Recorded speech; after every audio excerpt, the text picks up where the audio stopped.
창세기 6장 1절에서 8절까지 말씀을 보시겠습니다.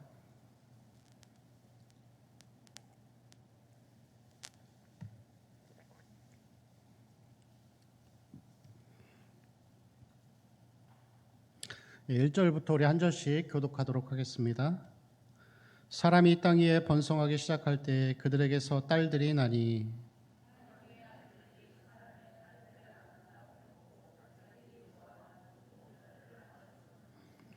여호와께서 이르시되 나의 영이 영원히 사람과 함께하지 아니하리니 이는 그들이 육신이 됨이라. 그러나 그들의 날은 120년이 되리라 하시니라.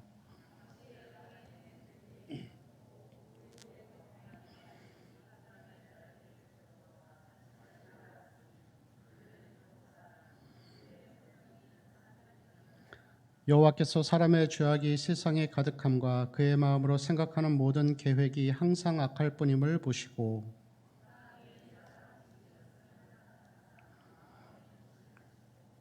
이르시되 내가 창조한 사람을 내가 지면에서 쓸어버리되 사람으로부터 가축과 기는 것과 공중의 새까지 그리하리니 이는 내가 그것들을 지었음을 한탄함이니라 하시니라. 여호와께 은혜를 입었더라. 아멘. 예, 오늘 이 본문의 말씀은 두 군데로 나눠질 수 있는데 1절에서 4절까지의 내용은 이 심판의 어떤 원인에 대해서 나오고 있고, 그리고 5절부터 7절까지의 내용은 이 심판의 성격과 내용에 대한 부분들을 우리에게 설명하고 있습니다. 이 말씀 가운데에서 보면 특별히 그 6절에서 보시면 하나님이 사람 지으셨음을 한탄하시고 근심하셨다 그런 표현들이 있습니다. 그렇지만 이것은 진짜로 하나님이 한탄하셨다라는 것이 아니라 사람들이 하나님께서 지으신 사람들이 악한 삶을 살아가면서 죄 가운데 살아가는 것을 보시면서 이 슬퍼하시는 마음, 그 마음이 얼마나 슬펐는지 그 슬픔이 하나님의 내면에까지 새겨졌다라는 이런 큰 슬픔을 우리에게 보여주고 있습니다. 여러분, 이 본문의 말씀은 굉장히 좀 무서운 그런 심판에 대한 내용이죠. 이러한 심판이 있기까지 하나님은 오랜 시간 인간을 통해서 경고를 하셨습니다. 지난 시간에 제가 말씀드렸던 것처럼 에녹이 무드셀라를 낳았죠. 무드셀라의 이름이 뜻이 무엇이라고요? 그가 죽었을 때 그것이 왔다. 그러면서 이 에녹이 선지자로서 하나님과 동행하면서 두 가지의 메시지를 외칩니다. 하나는 주께서 강림하신다는 것과 또 한 가지는 심판하시겠다라는 것, 회개하지 않으면 심판하겠다라고 이 복음을 전했는데, 그가 무드셀라가 태어나는 그 해부터 시작해서 300년을 하나님과 동행하면서 이 복음의 메시지를 전하는 선지자의 사명을 감당하게 됩니다.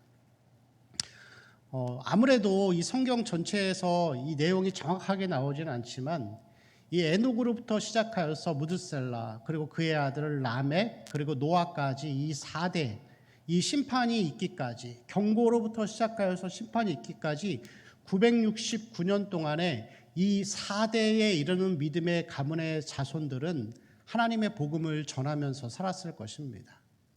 그래서 우리가 읽었던 말씀 뒤에 보면은 9절 말씀에도 노아를 동일하게 하나님과 동행한 자다라고 그렇게 표현을 하고 있습니다. 여러분, 그래서 이 4대에 이르는 이 믿음의 자손들이 하나님의 말씀을 전파하고 동일하게 심판과 회개에 대한 메시지를 전했을 것으로 보여집니다. 1000년 동안에. 여러분, 그런데 결과는 어떠하죠? 결과는 하나님의 아들들이 대부분 타락한 삶을 살아가게 됩니다.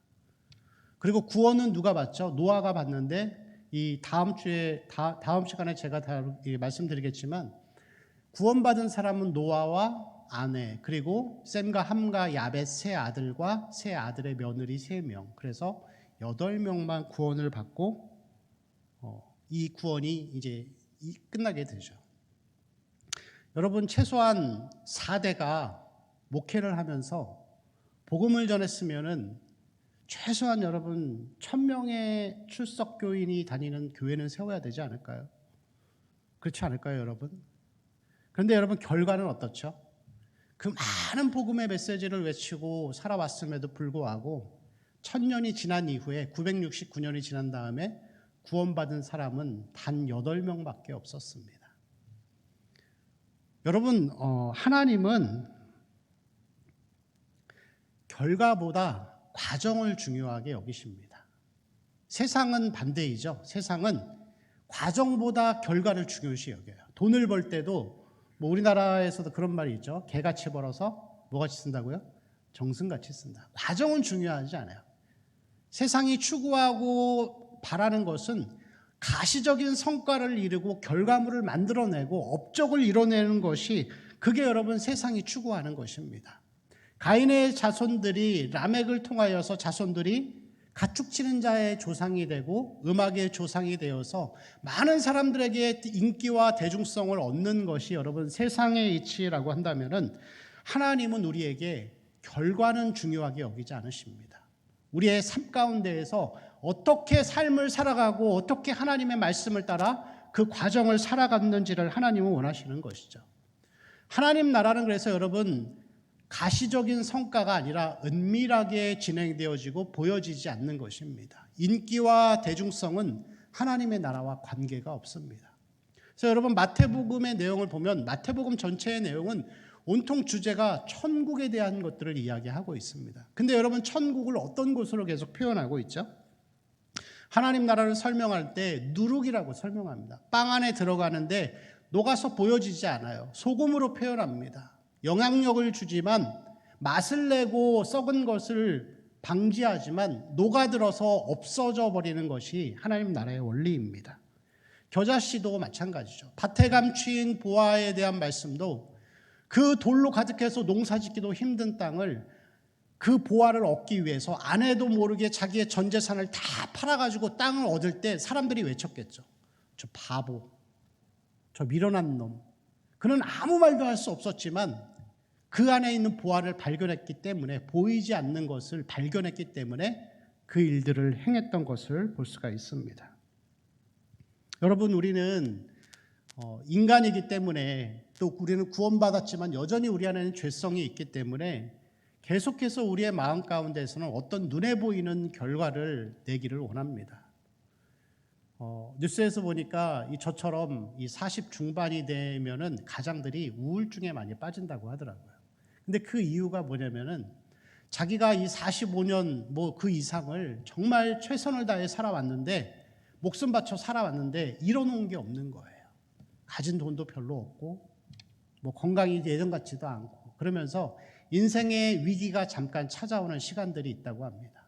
그만큼 여러분 사람들은 결과를 굉장히 중요하게 여긴다는 것이죠.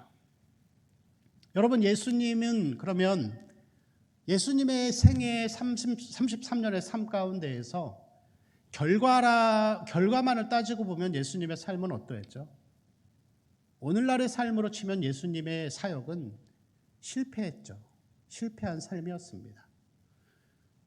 3년 동안 먹고 마시면서 길렀던 12명의 제자들이 한 명은 배신하고 11명은 예수님 잡히실 때 다 도망갑니다.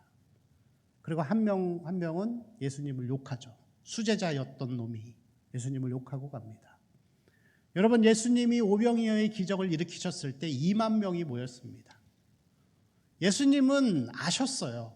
어떻게 인기를 얻고 어떻게 사람을 모을 수 있는지 예수님은 아셨습니다. 그렇지만 그 2만 명 가운데 예수님 같이 계시지 않고 그 사람들을 떠나서 가버나움으로 떠나서 그곳에서 머무르십니다.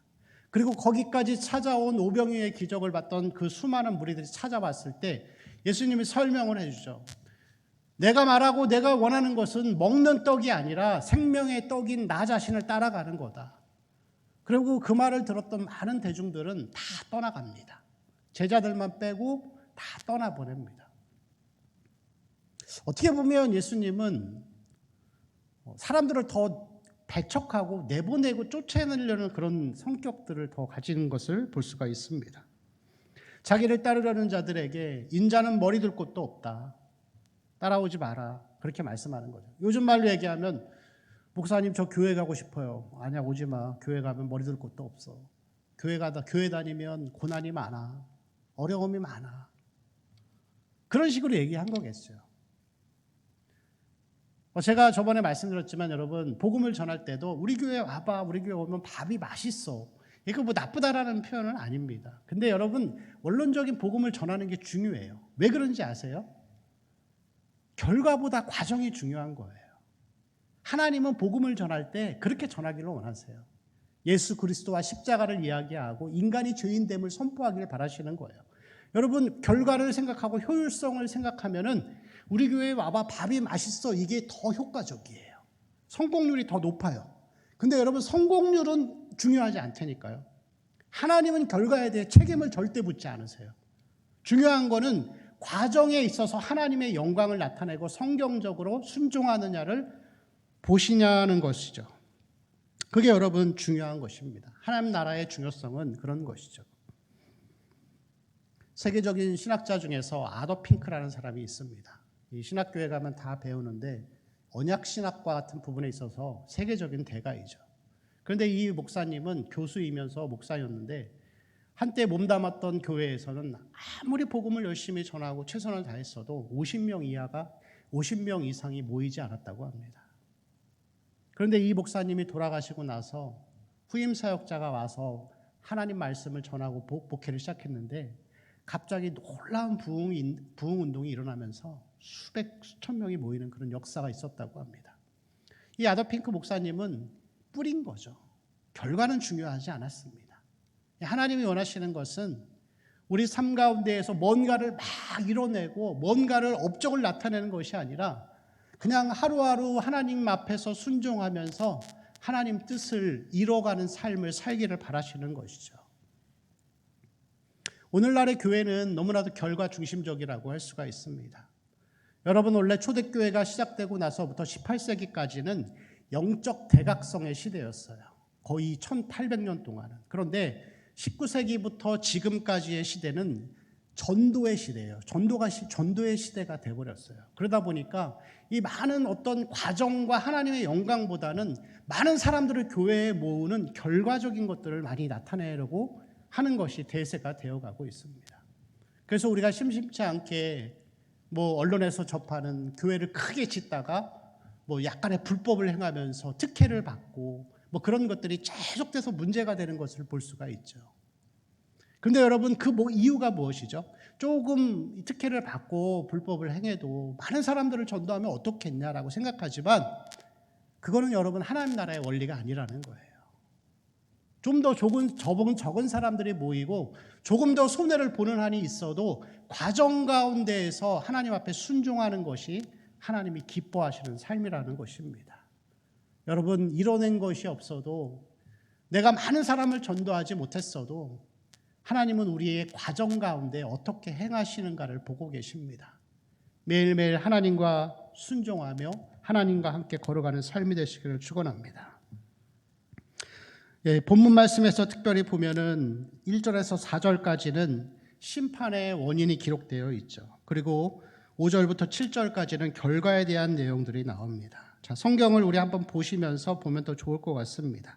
자, 심판의 원인은 무엇이냐면은 1절에 사람이 땅 위에 번성하기 시작합니다. 그리고 2절에 보니까 하나님의 아들들이 사람의 딸들의 아름다움을 보고 자기 아내로 삼기 시작하는 거죠. 그리고 그 뒤에 보면은 4절 말씀에 네피림의 존재가 나옵니다. 네피림은 거인들이란 뜻이에요. 거인들, 키가 장대하고 큰 사람들을 이야기하는데 특별히 이 네피림이라는 단어 안에는 회방꾼, 폭력자, 방해꾼 이런 뜻이 있어요.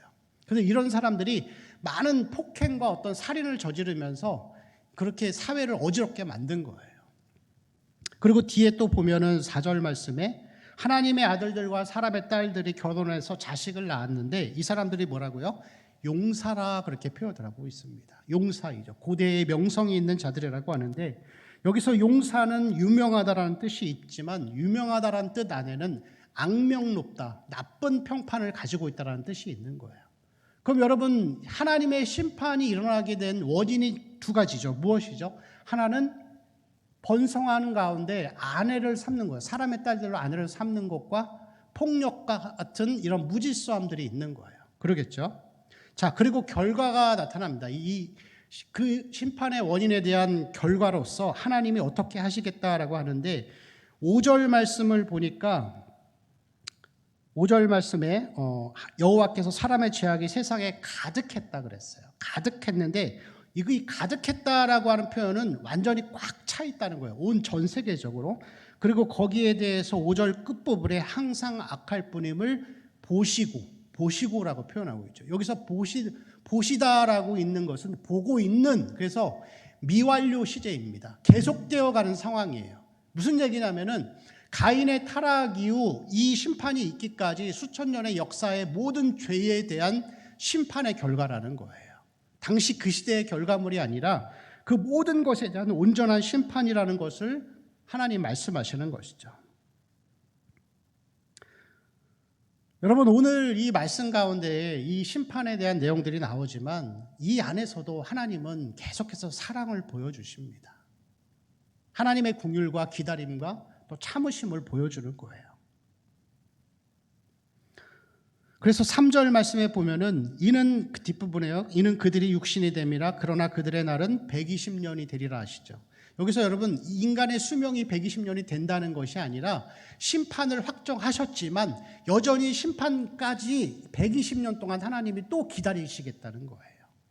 회개할 기간이 다시 생긴 거예요. 마지막 기간이겠죠. 그럼 여러분, 오늘 말씀 가운데에서 우리가 잘 주목해 봐야 할 것이 있습니다. 심판은 정해졌어요. 홍수 심판으로 모두가 다 끝나게 되어 있는데, 그럼 심판의 원인이 뭐라고요? 사람의 딸들을, 그러니까 하나님의 아들들이 사람의 딸들과 결혼한 거예요. 그럼 여러분, 하나님의 아들들은 누굴 얘기하죠? 셋의 후손이에요. 그죠? 사람의 딸들은 가인의 후손이에요. 스스로가 문명을 잃어가면서 그 가운데에서 외모를 꾸미고 아름다워지고 인간이 높아지는 것에 오직 관심을 두고 살아가는 사람들, 그런 딸들과 결혼을 한 거예요. 그래서 여러분, 결혼한 거예요. 여기서 그 아름다움을 보았다라고 하는 것은 외모를 굉장히 중요하게 봤다라는 그런 의미인 거예요. 그래서 아름다운 여인을 보고서 선택해서 결혼을 한 거예요. 그리고 또 한 가지는 자기의 외적인 힘을 가지고서 폭력을 행사하고, 그리고 자기를 보호하고 자기 어떤 부족을 보호하는 그런 일들을 행했다는 것이죠. 여러분, 마태복음 24장 38절에서 39절을 보면, 그래서 예수님이 이런 말씀을 하십니다. 38절 같이 읽어볼까요? 네, 시작. 홍수전에 노아가 방주에 들어가던 날까지 사람들이 먹고 마시고 장가들고 시집가고 있으면서 홍수가 나서 그들을 다 멸하기까지 깨닫지 못하였으니 인자의 임함도 이와 같으리라. 38절을 한번 다시 보여주세요. 자, 홍수전에 어떠했다고요? 사람들의 모습이 먹고 마시고 장가들고 시집가는 거예요. 그럼 여러분, 제가 물어볼게요. 노아 시대랑 지금이랑 달라요? 달라요, 여러분? 똑같아요. 아니, 오히려 지금이 더 타락했어요. 그때는 소돔과 고모라가 멸망당할 때 동성애나 이런 폭력의 문제가 있었지만, 지금은 이 동성애의 문제가 이번에 코로나 터지면서 저는 그 정도까지는 몰랐어요. 얼마나 이 동성애가 이 사회에 만연해 있는지 저는 그 정도인지는 몰랐어요. 끔찍하죠. 그럼 여러분, 그 시대는 왜 하나님 심판하시고 지금은 가만히 두실까요?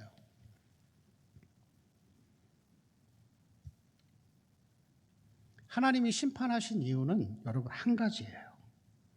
2절 말씀 우리 한번 같이 읽어보겠습니다. 2절입니다.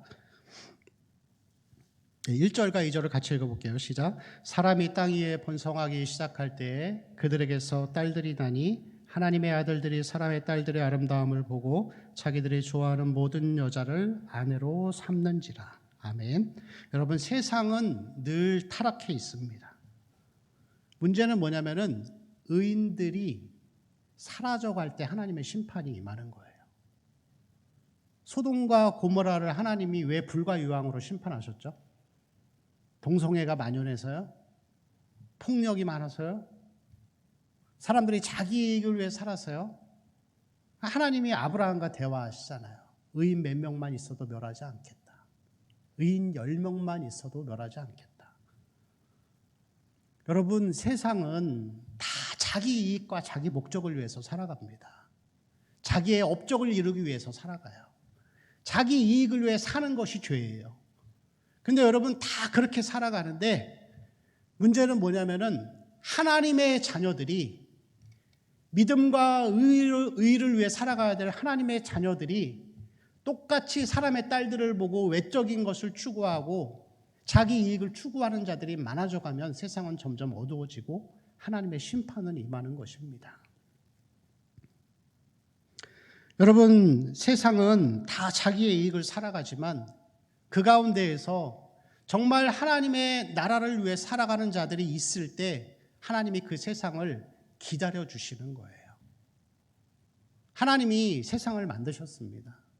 하나님이 세상을 만드셨기 때문에 세상은 하나님의 목적을 위해 살아가야 돼요. 그럼 하나님의 목적은 무엇이죠? 하나님의 의를 이루고 하나님의 사랑을 전하면서 살아가는 것이 모든 피조물이 존재하는 목적입니다. 그런데 여러분, 하나님의 의와 하나님 나라와 영광을 위해 사는 것이 목적인데 그런 목적이 변질되어져서 사람들이 자기의 이익과 자기의 목적을 위해 살아가면 세상은 존재할 목적이 없는 거죠. 그런데 여러분, 중요한 것은 뭐냐면은 하나님이 다 모든 사람들이 그렇게 살아도 소수의 의인들이 남아서 하나님 나라를 소망하고 믿음으로 살고자 하는 자들이 있으면 그 사람들 때문에 하나님 참으시고 기다리시는 거예요. 여러분, 교회도 그렇습니다. 가정도 그렇습니다. 저는 여러분 교회가 이 땅의 교회들이 돈이 없어서 사람이 없어서 망하는 게 아니에요. 그리고 여러분 많은 사람들이 교회에 모였다고 해서 그것도 중요한 건 아니더라고요. 그래도 하나님이 교회가 많은 잘못을 함에도 불구하고 교회를 사랑하시고 유지시키게 하는 것은 그 교회 안에서 정말 하나님 나라를 소망하고 믿음으로 살기를 원하는 아주 소수의 사람들이 있기 때문에 그들을 참아주시고 기다려주시는 거예요. 여러분, 우리가 그러한 삶을 살아야 할 줄로 믿습니다. 하나님 나라와 하나님 의의 영광을 위해 살아가는 삶이 많아질 때 그들을 통하여서 하나님은 공유를 베푸시고 심판을 유예하시고 우리에게 다시 회복시키시고 또 은혜 가운데 살아가도록 이끄실 줄로 믿습니다. 그리스도인을 가리켜서 세상의 빛이라 그랬습니다. 빛이 꺼지면 어떻게 되죠? 어둠이 임할 수밖에 없는 거예요. 우리가 단순히 교회를 다니고 신앙생활을 하는 것을 넘어서 하나님의 의와 그 진리를 위해 살아가는 그 삶이 되어야 할 줄로 믿습니다. 여러분, 모든 사람들이 다 자기의 이익과 유익을 위해 살아가는 세상에서 그와 반대로 하나님 나라와 복음을 위해 산다는 것은 결코 쉽지 않습니다. 그럼에도 불구하고 여러분, 이 8절 마지막 말씀처럼 그러나 노아는 여호와께 은혜를 입었더라. 그 믿음의 삶을 살아가는 자들에게 하나님은 은혜를 주십니다. 놀라운 은혜들을 주십니다. 요즘 코로나로 인해서 어디 사람 많은데 잘 못 가시죠? 시간이 많으시니까 집에 계실 때 영화를 한 편 보시기를 제가 추천합니다. 몇 년 전에 나온 이 노아라는 영화인데 이 영화가 이제 상업적인 목적을 위해 만들어진 영화이기 때문에 그 안에서 많은 이 그리스도인들 가운데 논쟁이 있었습니다. 이 영화가 과연 성경적이냐, 성경적이지 않냐, 그리고 네피림의 존재가 맞냐 안 맞냐 하면서 결론은 성경적이지 않은 영화다라고 하는데, 근데 여러분 그런 논쟁 자체가 되게 우스운 거예요. 아니, 사람들이 돈을 벌려는 목적으로 만든 영화에서 무슨 성경적인 것을 찾고 어떤 그런 것을 찾을 수 있나요? 이윤 창출을 위해 만든 영화예요. 그런데 여러분, 그 영화 가운데에서 저는 아주 감명 깊게 본 부분들이 있어요. 그게 뭐냐면은 이제 홍수가 40일을 내리면서 마지막 가장 높은 산까지 물이 찰 때가 된 거예요. 그런데 이 산 위에서 수천 명의 사람들이 계속 이 산 끝까지 올라가는데 거대한 파도가 팍 치면은 사람들이 비명을 질러대면서 물에 떨어져서 죽고 바위에 부딪혀서 죽는 거예요. 그런데 그 옆에 여러분 방주가 떠 있어요. 근데 노아가 가족들과 그 안에서 식사를 하면서 밥을 먹으면서 밖에서 들려오는 사람들의 비명 소리를 듣고 있는 그 장면을 보는 것이 저는 굉장히 섬뜩하기도 하고, 정말 하나님의 은혜를 입어서 우리가 영생을 받았다는 것이 얼마나 큰 은혜인가를 잠시 그렇게 느꼈던 시간들이 있었습니다. 그리고 그 영화 가운데 나타나는 이 노아의 그런 죄에 대한 고뇌의 마음들, 그런 것들을 보면서 이 하나님의 은혜를 받은 자들의 삶은 결국 여러분 우리는 하나님의 영생 가운데 살아가는 그 삶을 주시는 것입니다. 그러한 하나님의 은혜를 입은 자로서 우리들은 하나님의 영생과 이 생명을 받았습니다. 그리고 더불어 이 땅을 살아가는 이 가운데에서도 하나님은 우리에게 많은 은혜들을 입게 하십니다. 여러분 오늘 말씀을 보다가 보면은 그러나라는 단어가 굉장히 중요합니다. 세상이 재앙과 고통이 심해질 때 반대로 은혜를 입은 자들은 더 많은 은혜를 입게 되어 있습니다. 영적인 원리예요. 가장 어려울 때 정말 믿음으로 산 사람들은 하나님의 은혜가 더 풍성하게 임하게 되어 있습니다. 삶 가운데에서 때로는 그것이 재정적인 축복이 될 수도 있고 여러 가지 다른 모습으로도 들어올 수 있는 것이죠. 여러분 그 은혜가 우리 성도들에게 있기를 소망합니다. 세상은 언제나 어둡습니다. 그러나 어두운 세상 가운데에서도 빛이신 예수 그리스도께서 임하셔서 이제는 우리를 빛이라고 하시고 빛으로서의 삶을 살아가기를 원하십니다. 그 믿음으로 살아가는 삶을 통하여서 우리를 통하여 하나님의 영광이 나타나고 교회 가운데 세상 가운데 이 하나님의 긍휼과 은혜가 풍성해지기를 축원합니다. 우리 같이 기도할까요? 하나님 주신 말씀을 기억하면서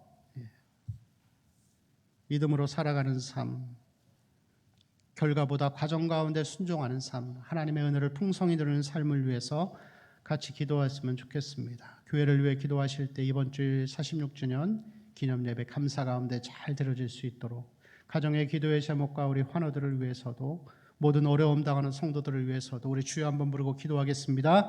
주여